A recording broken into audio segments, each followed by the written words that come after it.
So hi, welcome back again mga katundo. So I think I promised to create this video, this 160 last time when I already provided you a bigger picture on how to process your US visa application.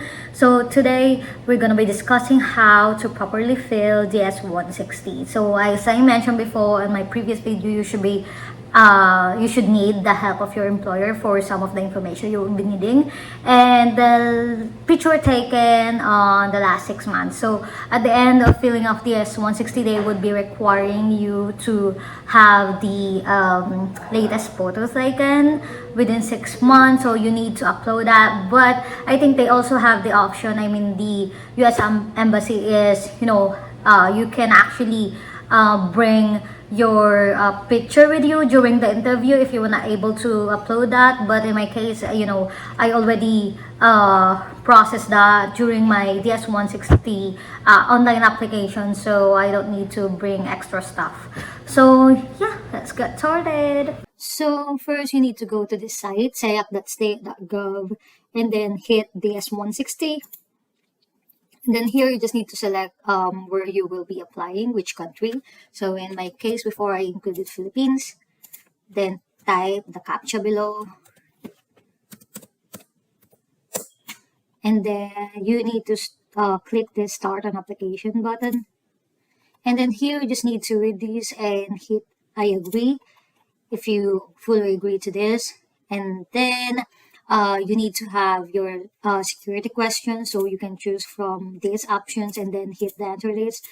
And also you need to take note of this application ID, because this is actually the reference for DS160. I mean, even until the end, when you already have your visa approved, when you're tracking the status of your visa processing, you need this, because it will tell you like it is still in administrative processing, it was already issued. You will need this one in tracking the visa processing. So when you already type the answer, you need to hit continue.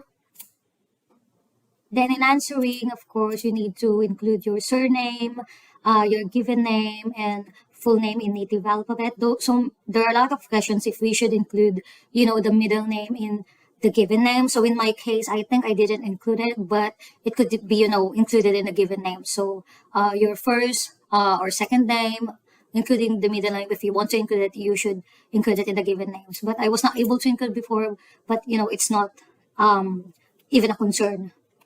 Then if you change your name because of marriage and so on and so forth, you should hit yes. When you hit yes, it would require for the other names. In my case, even I was already married, I did not change my surname, so my answer is no. Then do you have a telecode that represents your name? So in my case, no. So there is also a description of what a telecode is. Then your gender, your marital status, your day and place of birth. So this is just, pretty self-explanatory.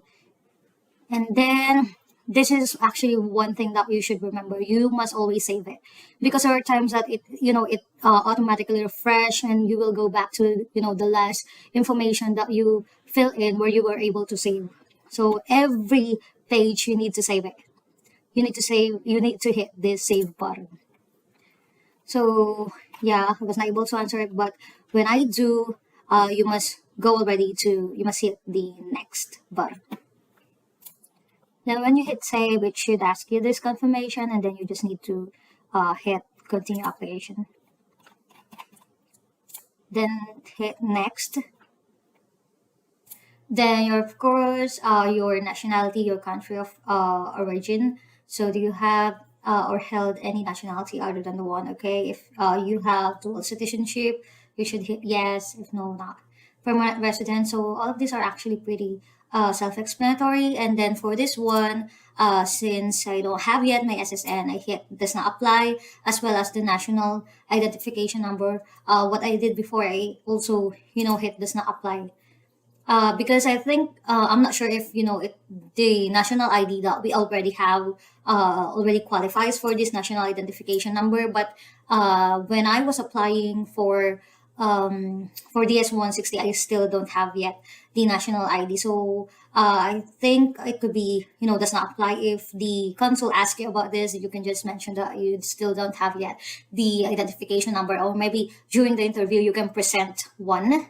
Then tax ID number does not apply to, then save. Then you must hit the next.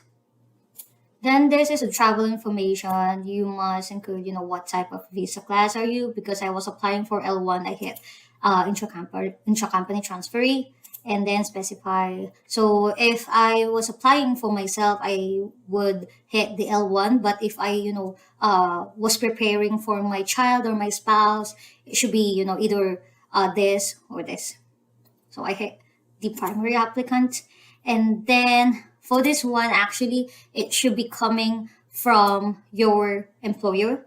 So what I did here, they actually provided me what I should input there. So maybe you can ask your employer about this one. I think it's, the blanket approval. So yeah, it should be coming from your petitioner. So on this one, I don't have specific travel plans yet. I did not book yet, so no. And for this, actually, what I did is, since L1 is just for 3 years, what I did is from the moment that I actually have the proposed start date, so I just had added 3 years for that, because L1 visa is just for 3 years. So from my start date in US plus 3 years. So I think it's around 2025, since I applied 2022 last May. So you just need to add like 3 years. That's actually just in my case. It's actually just an estimate, so you don't need to be really specific. So years, 3 years, because it's the visa validity. Then street address, you should already have also the place where you're gonna stay, or maybe you can input your office address. So in my case, I was advised to just include my office address for this one. So you need those details. And then paying for your trip, I was advised by my employer to tag it as self, because that's actually depending on the agreement. Because for my trip, I was paying for my flight. It was not included in my benefit, so I included self. But you can also ask your employer on what to fill in on this. So hit save, and then travel companions. Then next is if there are other persons traveling with you, because I'm with my husband and my daughter, so I hit a yes, and then it would ask additional questions. Are you traveling as part of a group organization? So I said no, because we are actually family and not part of like a team or group when I will be traveling. So I hit no. And then you just need to fill in the details of the persons or the people who you're traveling with, and then the relationship. So you can add if there are, one or more, and then you can also edit, remove. So hit save, and then next. So this next tab is, pretty self-explanatory. Have you ever been issued? No. US visa? No. Refused US visa? No. Immigrant petition on behalf? No. Hit save, and then next. Then for the home address, it should be your home address here in the Philippines or the country where you're coming from. And then the others, mailing address. Mine is actually the same with my home address, so I just hit it yes. If you said no, it would require additional questions. Like what's the mailing address if it's different from your permanent address. Then phone number, Philippine phone number. Secondary phone number, work phone number, you could actually hit does not apply. I actually hit yes, but I don't think it's really critical. Email address, I just use my personal email address. Other email addresses, if you have Yahoo or Google, so you can also add that. Social media, it actually have Twitter, Facebook, and YouTube, and so on. So it's just actually verifying your identity that you are really existing, because there are like identity theft on this case. So you can add your Facebook and the link, and then if you have other websites, you can hit yes, and then provide those details, then hit save and click next. Then next is the details of your passport. So it's pretty critical that you already have your passport when you apply for this. So it should be the regular one. or I'm not sure about the other options, but this is just the very common one, the regular and the passport number. Book number, I think in the Philippines it's not really applicable, so we were only provided the passport number, so I hit does not apply. As of the moment, I think it's still valid that they don't have this book number. And then Philippines, where was the passport issued? So you can include the place where it's issued. You can also see the that information in your passport face. Then the others, you can also see those details in the passport. Have you ever lost passport, or it's case to case basis, so you can just hit yes or no.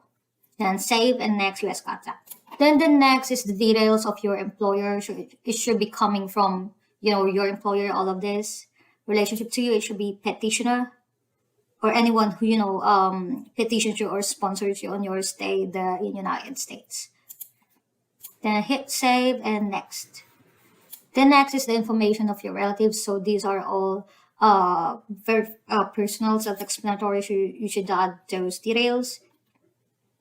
And there are questions if you have already relatives or parents or anything in the United States that you should answer yes or no. Her fiance, child, sibling. So I hit no. Then next is your spouse name. So all self-explanatory too. So you just need to fill this out. Then hit save and next.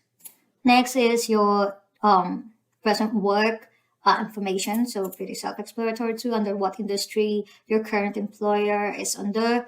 So yeah, just fill this out.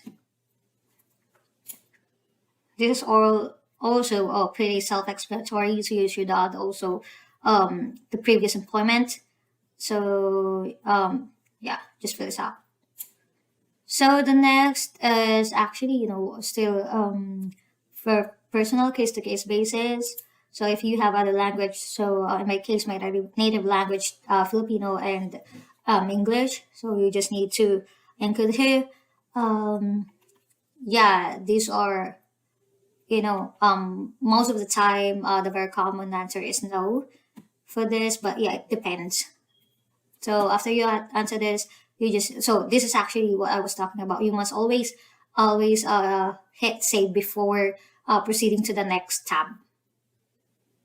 So when you lost the connection, you can actually still retrieve it. But as I mentioned, you must have your application ID that you should have noted it beforehand, so you can retrieve it, and that would bring you to the next information that you save.